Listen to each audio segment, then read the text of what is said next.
নিজের সন্তানকে টাকার জন্য বিক্রি করে দিয়েছে। আপনারা একটু লক্ষ্য করে দেখুন। নাকের গয়না জোরে কোন আর কি মোবাইল কত কি বুঝলেন ভাই? আসলে নিজের কাছে খুব একটা খারাপ লাগতেছে, কারণ দেখেন বর্তমান যে যুগটা আসছে, দেখেন নিজের সন্তান এখন মানুষ বিক্রি করে দিচ্ছে অল্প টাকার জন্য। কেন বিক্রি করে দিয়েছে? যে সে একটা মোবাইল কিনবে, সে তার নুপুর কিনবে, পায়ের গয়না কিনবে, এসবের জন্য সে আজকে তার নিজের সন্তানকে বিক্রি করে দিয়েছে। দেখেন এখন সে মিডিয়ার কাছে এসেছে, কান্নাকাটি করতেছে। আসলে এসব কান্নাকাটি করে এখন কোনো লাভ নেই। যখন সন্তান ছিল তখন আপনি মূল্য দিয়েছেন না, এখন সন্তানের মূল্য বুঝতে পারছেন। একটা কথা বলি আপনাদেরকে, অনেক মানুষ আল্লাহর কাছে চাওয়ার পরও সন্তান পাচ্ছে না। আপনি আল্লাহর কাছে সন্তান পাওয়ার পরও এই সন্তানকে মূল্য দিলেন না।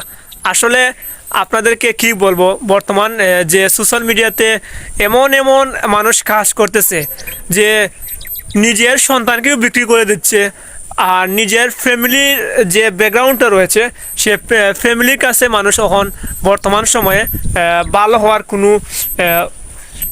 কোনো কিছু করতে পারছে না।